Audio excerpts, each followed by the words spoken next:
No belief. This remark was made in these very words by John Gribben, physics editor of New Science magazine, in a BBC TV debate with Malcolm Muggeridge, and it provoked incredulity on the part of most viewers. It seems to be a hangover of the medieval Catholic Church that causes most people, even the educated, to think that everybody must believe something or other. That if one is not a theist, one must be a dogmatic atheist. And if one does not think capitalism is perfect, one must believe fervently in socialism. And if one does not have blind faith in X, one must alternatively have blind faith in not X, or the reverse of X. My own opinion is that belief is the death of intelligence. As soon as one believes a doctrine of any sort, or assumes certitude, one stops thinking about that aspect of existence. The more certitude one assumes, the less there is left to think about. And a person sure of everything would never have any need to think about anything, and might be considered clinically dead under current medical standards, where absence of brain activity is taken to mean that life has ended. My attitude is identical to that of Dr. Gribben and the majority of physicists today, and it is known in physics as the Copenhagen interpretation, because it was formulated in Copenhagen by Dr. Niels Bohr and his co-workers between 1926 and 1928. The Copenhagen interpretation is sometimes called model agnosticism, and says that any grid we use to organize our experience of the world is a model of the world, and should not be confused with the world itself. Albert Korvitsky tried to popularize this outside physics with the slogan, "The map is not the territory." Alan Watts, a talented Oriental philosopher, restated it more vividly as, "The menu is not the meal."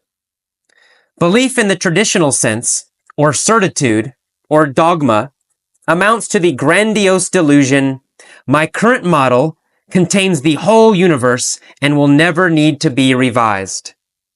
In terms of the history of science and knowledge in general, this appears absurd and arrogant to me. And I am perpetually astonished that so many people still manage to live with such a medieval attitude.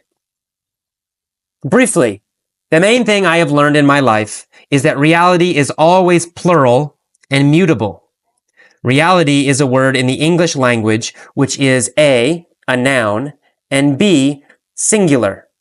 Thinking in the English language, and in many Indo-European languages, therefore subliminally programs us to imagine reality as one entity, sort of like a huge New York skyscraper in which every part is just another room within the same building. This linguistic program is so pervasive that most people cannot think outside it at all. And when one tries to offer a different perspective, they imagine one is talking gibberish. The notion that reality is a noun, a solid thing like a brick or a baseball bat, derives from the biological fact that our nervous systems normally organize the dance of energy into such block-like things, probably as instant survival cues. Such things, however, dissolve back into energy dances, processes, or verbs when the nervous system is joined with certain drugs, or transmuted by spiritual exercises, or aided by scientific instruments. In both mysticism and physics, there is a general agreement that things are constructed by our nervous systems, and that realities, plural, are better described as systems or bundles of energy functions. So much for reality as a noun.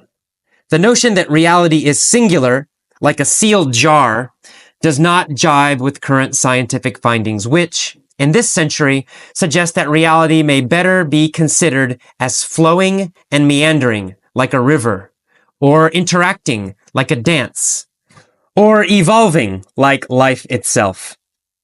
Most philosophers have known, at least since around 500 BC, that the world perceived by our senses is not the real world, but a construct we create, our own private work of art.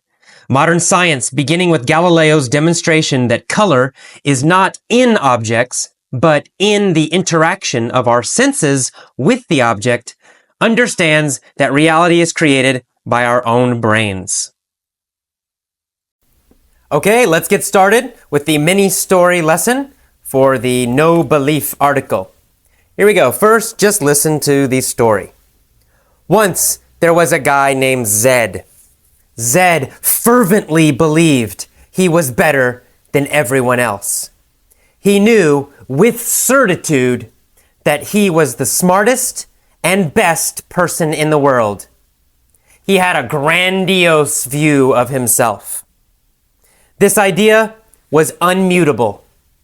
One day, Zed's friend Shannon meandered up to him and said to him, "Your ideas about yourself don't jibe with reality. You failed high school. You're ugly, and everybody hates you, except me." Shannon tried to provoke Zed with these words. She hoped to transmute his dogmatic belief into kindness and understanding. But Zed ignored her. He said, "I failed high school because I was smarter than the teachers and they hated me. And you are just jealous that I'm better than you and everyone loves me." Shannon was incredulous. She couldn't believe Zed was so foolish and stupid. "So much for reality," she said, and walked away. Okay, now let's listen again. I will ask questions to help you understand the new vocabulary better. You can use your pause button. After I ask a question, pause, because I ask the questions very quickly. So if you need to pause, go ahead, pause and answer the question in your head, or you can say it out loud if you want to. Okay, here we go. Once there was a guy named Zed. Zed fervently believed he was better than everyone else. Was this a weak belief that Zed had? Did he believe it just a little bit? No, of course not. He fervently believed he was better. Did he strongly believe he was better? Yes, he did. He fervently believed he was better. Did he fervently believe he was better? Or did he believe just a little bit, weakly? Did he weakly believe? Well, of course, he fervently believed he was better. He strongly believed he was better. How was his belief? Was it a weak belief? No, it was a fervent belief. He fervently believed he was better than everyone else. In fact, he knew with certitude that he was the smartest and the best man in the world. Did he have doubt about his belief? No, no doubt. He believed with total certitude. He was completely sure. Did he have any doubt at all? No, he believed with total certitude. He was completely sure. How did he believe? Did he believe just a little bit? No, he believed totally, completely, 100%. He was sure. He had total certitude that he was the smartest and the best person in the world. Was this a true view of himself? No. He had a grandiose view of himself. Was his view of himself too big? Too much? Yes, that's right. It was too much. It was a grandiose view of himself.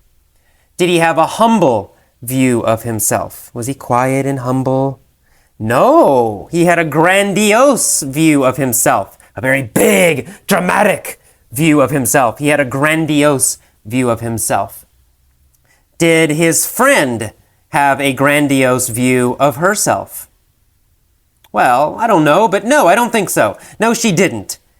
He, Zed, had a grandiose view of himself, but Shannon did not. Shannon was okay, she was normal, but she knew that Zed's view was grandiose. Was Zed's idea, his belief in himself, was it changeable? No. This idea was unmutable, could not be changed, Could this idea be changed? No, it could not. Why not? Because it was unmutable. Was his idea mutable or unmutable? Well, it was unmutable, not changeable. Could Shannon change his idea? No, she couldn't, because his idea about himself was unmutable, could not be changed. Still, Shannon tried. One day, his friend Shannon meandered up to him and said, "Your ideas about yourself don't jibe with reality."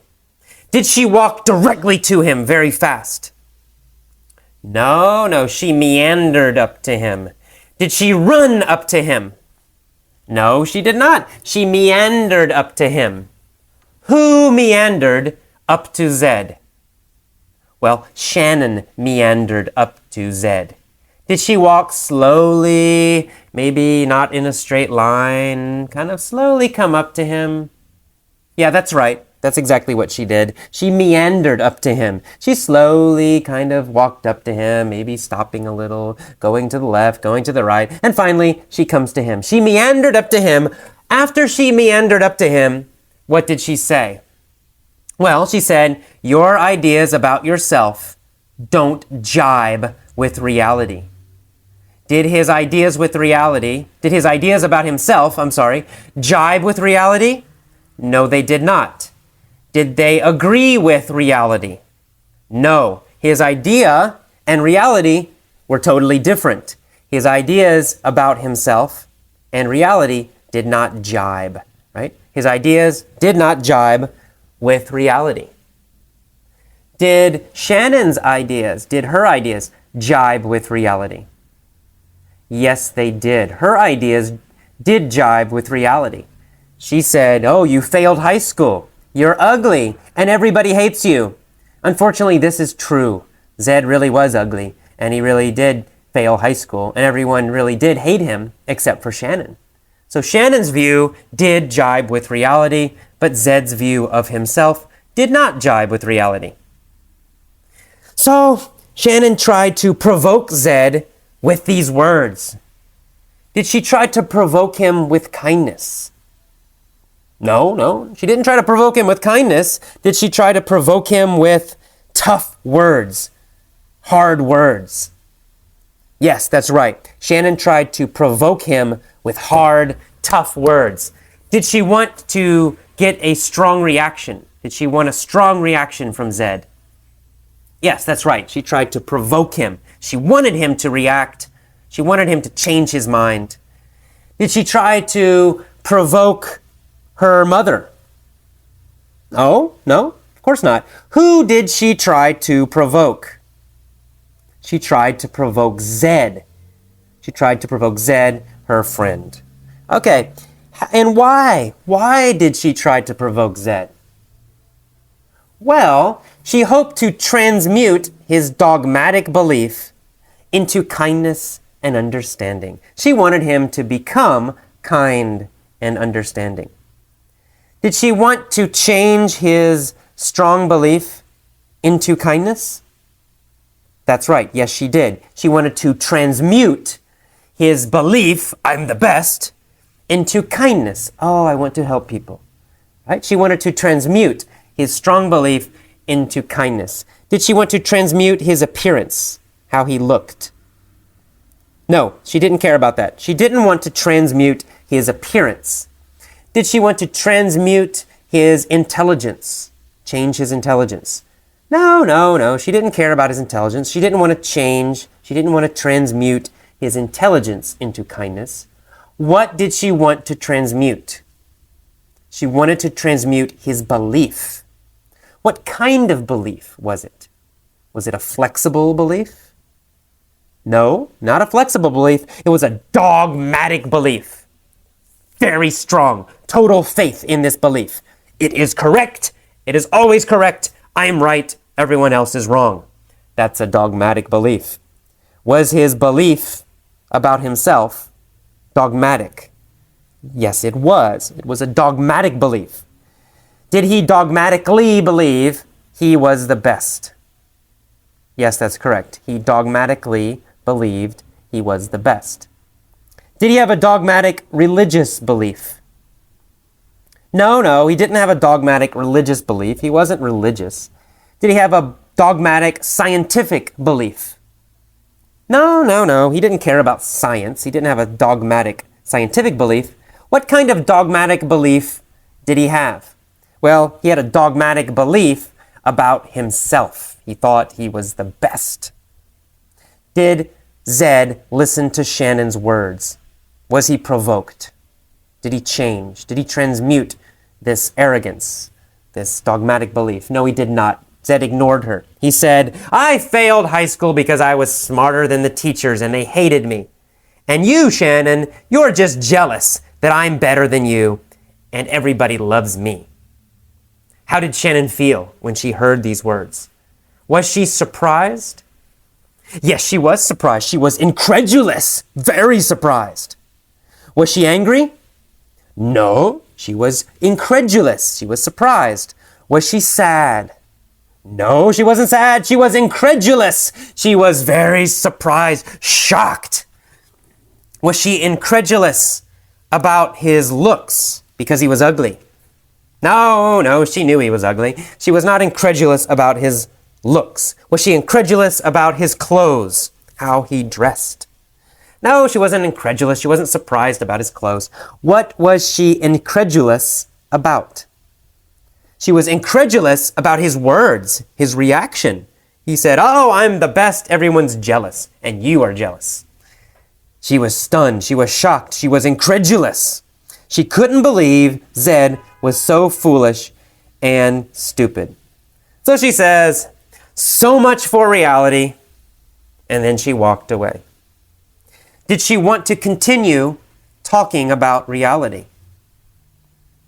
No, she was finished with that subject. She said, so much for reality. So much for meaning I'm finished talking about this. The topic is over. So much for reality, she said, and she walked away. Did she say so much for money? No, she did not. She said so much for reality. Did she want to talk about books? Did she want to stop talking about books? No, she wanted to stop talking about reality. What did she want to stop talking about? Well, she said, so much for reality.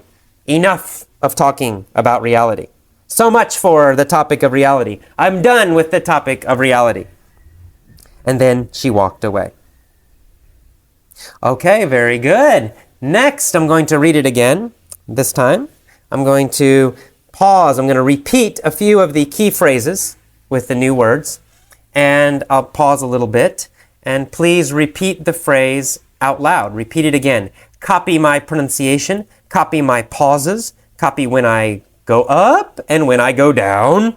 Copy when I'm loud and when I'm soft. Copy my pronunciation exactly. If you need to pause with your iPod, use the pause button. It's okay. Here we go. Once there was a guy named Zed. Zed fervently believed he was better than everyone. Zed fervently believed he was better than everyone. Good. He knew with certitude that he was the best.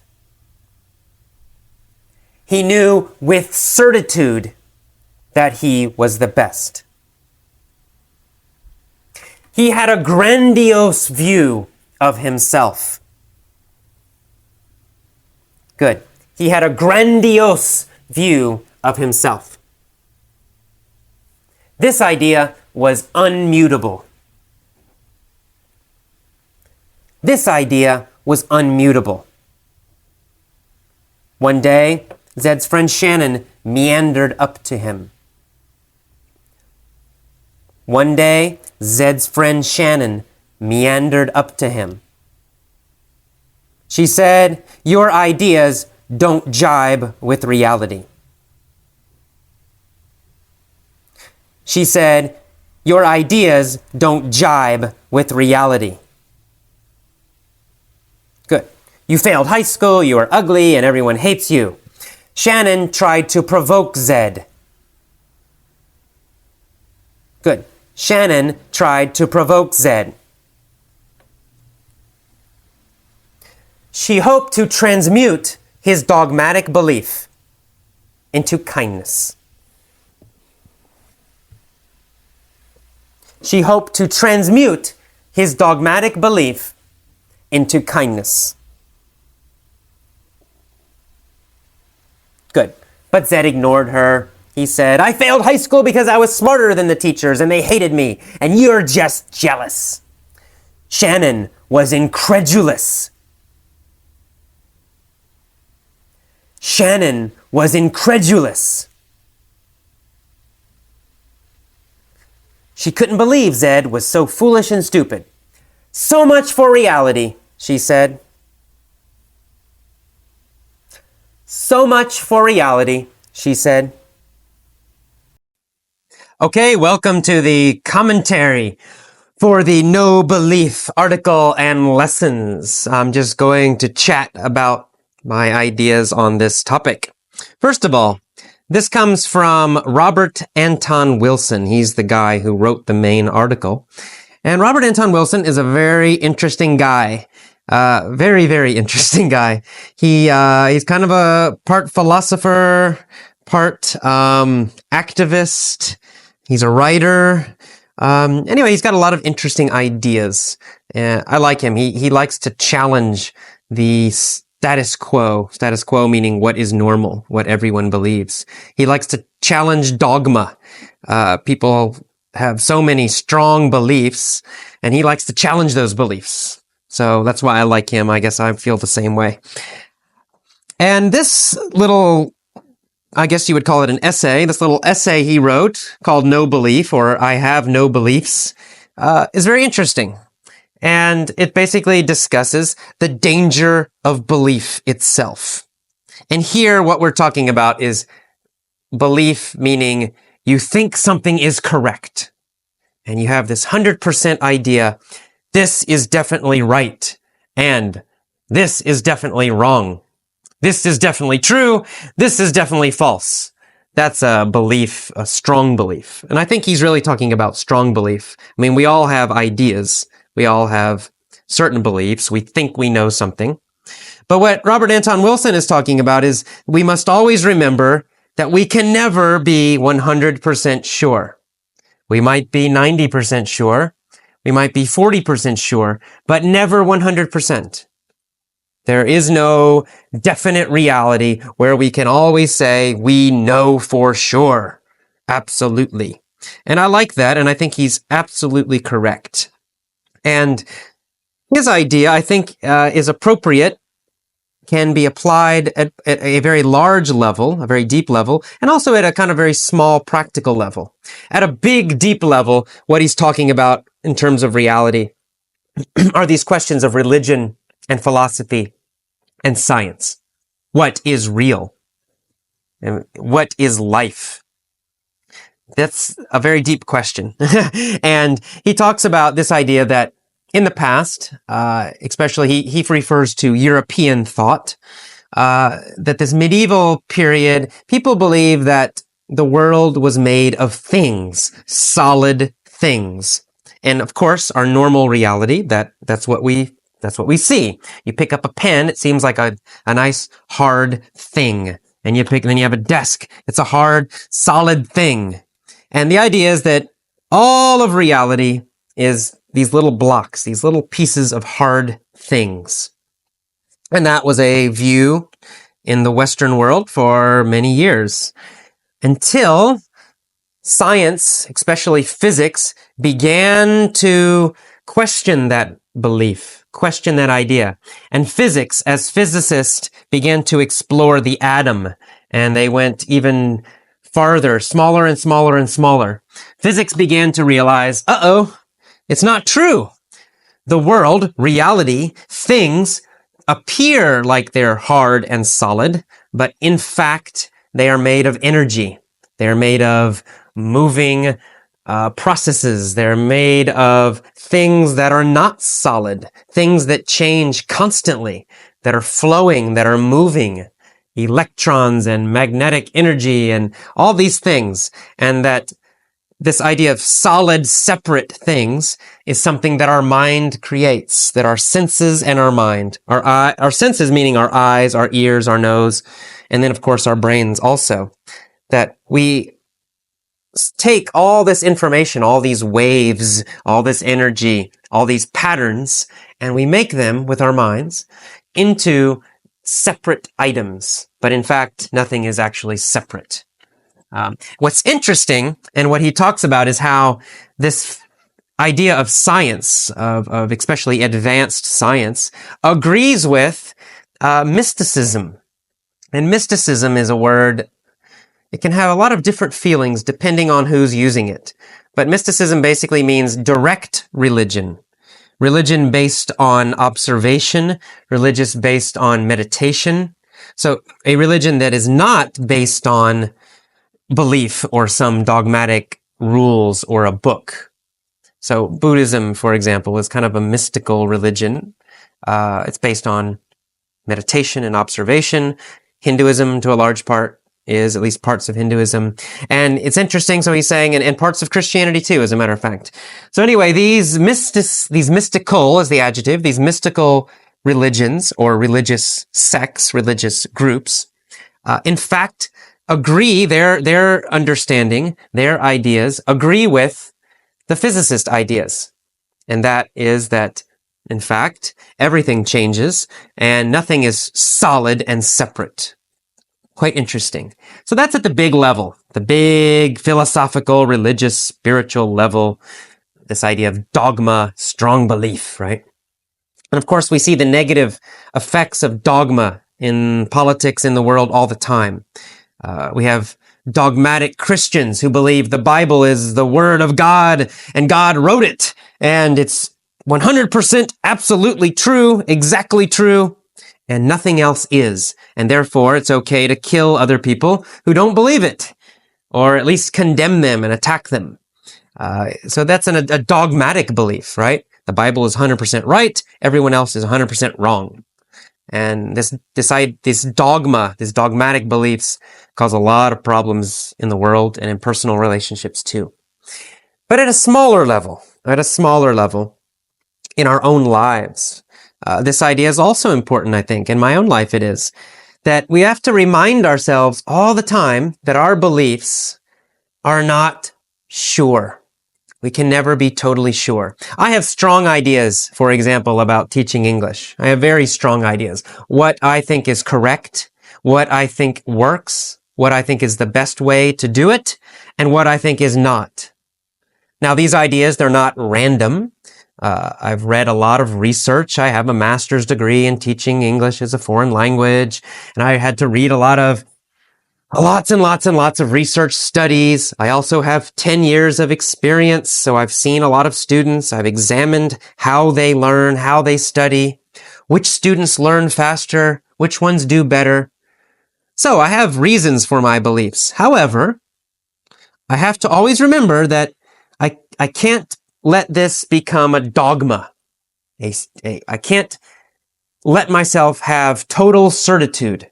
I have to remember that next week, next month, there might be new research, right? Someone might develop a new technique for teaching language. And maybe that technique will be better than the storytelling technique. Maybe it will be better than what I do in my class or what we do at Effortless English. And I need to be open. I need to remember that, because if someone creates a better method, well, I want to use that method, right? I don't want to be stuck with what I have now.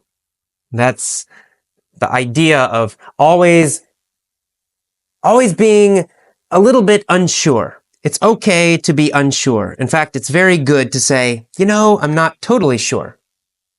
So for myself, I try to remember that. I also try to remember it in my general life, my personal life, with my friends, with my other relationships, that I think I'm right. We all think we're right? We all pretty sure I'm right. I know I'm right. But in fact, maybe we're wrong. And we should always remember there is a chance that we're wrong, or at least mistaken. All right. And I think this comes down to, finally, that both at a large level, in terms of religion, at our work, and in our personal lives, we always need to question.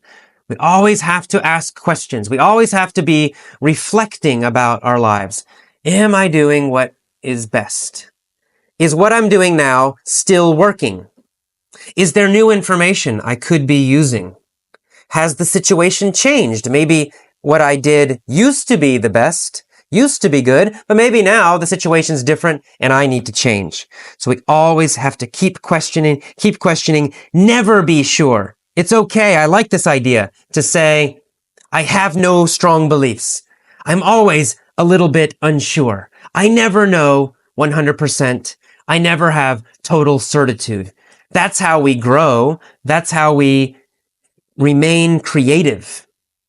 That's how we keep getting better, keep innovating, keep succeeding with our lives, in all aspects of our lives. So anyway, it's a nice idea. I think Robert Anton Wilson says it much better than I do. Hopefully I can say it with a little bit simpler English. His article is a little bit difficult.